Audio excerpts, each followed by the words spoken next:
Welcome back. Today I'll be going over Ginger Alden's book, Elvis and Ginger. We'll be going over chapter 11. Ginger says she and Elvis flew back to Memphis on the Lisa Marie. It was nice to be home, but she felt, quote, displaced after living in Elvis's world for nearly 3 weeks. David Stanley, Elvis's stepbrother, picked them up from the airport. She says David was close to her age and Elvis called him Magilla Gorilla.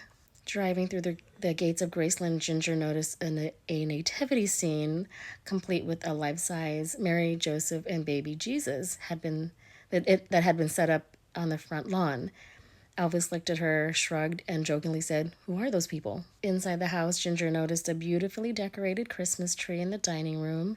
She says an older woman holding a Pomeranian walked in and welcomed Elvis home. Ginger was introduced to her as Aunt Delta, Vernon's sister, who had been living at Graceland since the 1960s. Ginger says an aide placed the three wise men gifts in the foyer.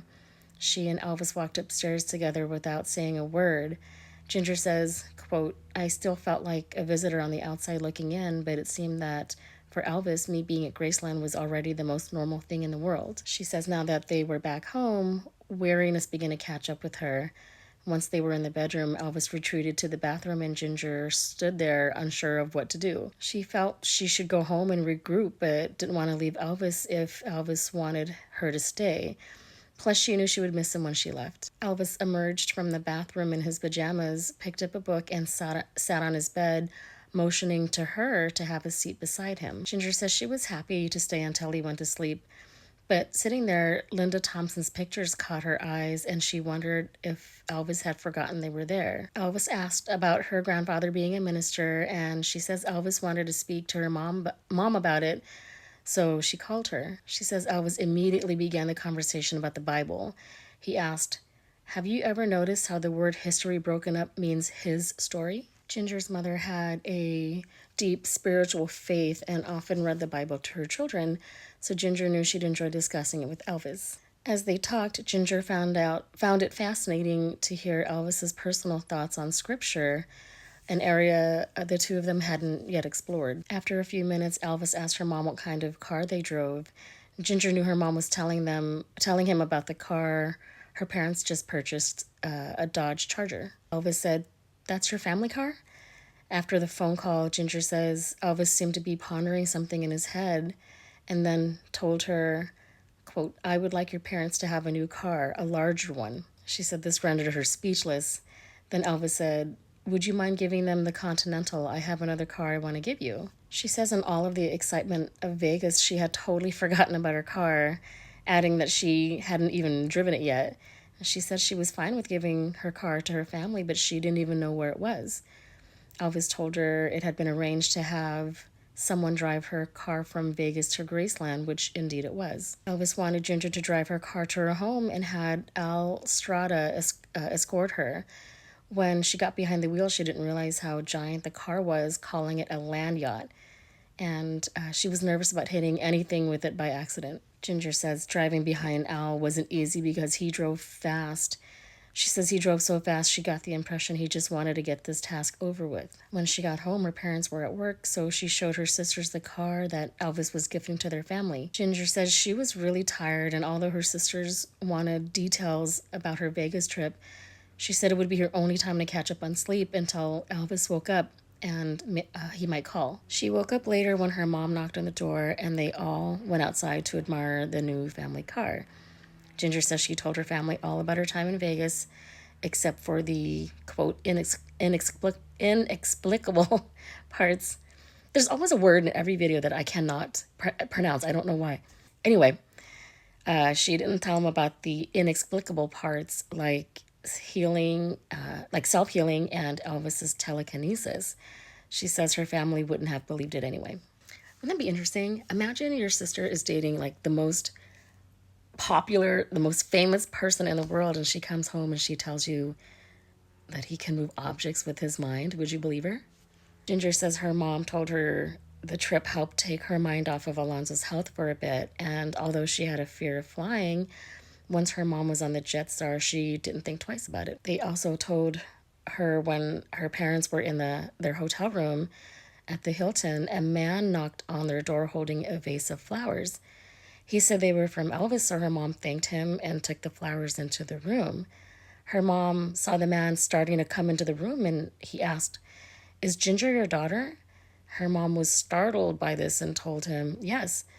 The man asked, "Are she and Elvis going to get married?" It was at this point that her mom realized he was more than likely a reporter and told him she couldn't answer any questions. Her mom said, "I practically had to close the door on him." Ginger was very uncomfortable with this incident because she and her family didn't have any training on how to deal with the press. Ginger says Elvis called her at home for the first time that evening. Her father got on the phone and thanked Elvis for the car, but it was awkward because it was such a grand gift. Her dad was quiet as he was listening to Elvis's response, and Ginger says, quote, "I could tell from his look of shock and confusion that Elvis was pressing him until he felt all right about accepting the car." She got on the phone and Elvis invited her over to Graceland. She said she would drive, but he insisted that she be picked up by one of his aides, Ever the gentleman. When she arrived at Graceland, she hadn't been in the bedroom long when Elvis took her hand and walked her downstairs and out front. There, he gifted her with a silver and maroon Cadillac Seville. He said, "Thanks for giving the Continental to your parents, Ginger. This is yours." Now she realized why he was so insistent on her not driving to Graceland. Elvis told her he originally bought the car for Vernon, but Vernon told him he didn't have any use for it. Ginger says she wondered if that hurt Elvis's feelings. Ginger drove home in her new car the next morning. She says she called Larry, as she promised Elvis she would do when he told her he didn't want her seeing anyone else. She invited Larry over and told him there was no chance of them getting back together. She says it was very difficult, but she wanted to be with Elvis. Poor Larry. I think we need to start a petition to just have this book renamed Poor Larry. Ginger says Elvis wanted her back at Graceland that night. Elvis was sitting on his bed, and when she walked in, he said, "Linda Thompson called and asked if I was going to spend Christmas with her. Do you want to spend Christmas with me?" She immediately exclaimed, "Yes," and he said, "Good." But then Ginger thought, quote, "Why was Linda still calling him? I thought his relationship with her was over. I was happy that Elvis was inviting me to spend Christmas with him, of course, but what would he have done if for some reason I'd been unable to? Would he have spent it with Linda?" Then she adds, I just ended things with Larry and made a commitment to see how things progress with Elvis. Why had he even told me about Linda's call? Did he want me to be jealous?" Legit questions. Ginger says Elvis must have seen the confusion on her face because he said, "Why don't you take those down?" referring to Linda's pictures. She said taking them down would make her feel better, and she did as he instructed. Elvis told her Linda had put them up a while ago, and he told Ginger to place the pictures in the office bathroom, which Ginger didn't even know existed at that point. She took them to the office bathroom where she noticed women's clothes hanging in there, and she wondered whose they were. She says, quote, "My stomach was in a knot. Naive as I was back then, I'd had no idea a woman had been staying here with Elvis. Were they Linda's things or some other woman's?" There was a counter that was scattered with makeup and toiletries, and liquid makeup splattered along the bottom of the mirror above it. She says it made her wonder if there had been some type of fight in there. Ginger put Linda's pictures on a chair and went back to Elvis's bedroom feeling upset. She says Elvis told her, quote, I never could picture myself married to Linda.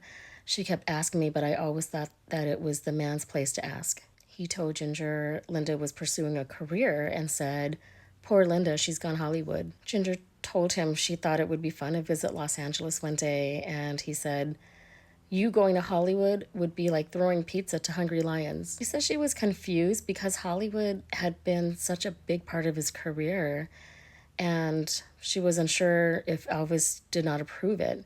She wondered if something happened in Hollywood that would make him feel that way. Ginger says Elvis reassured her that his relationship with Linda was over and that he will make sure the, quote, "things in the bathroom are out of there." He said the bathroom should be for Ginger's use.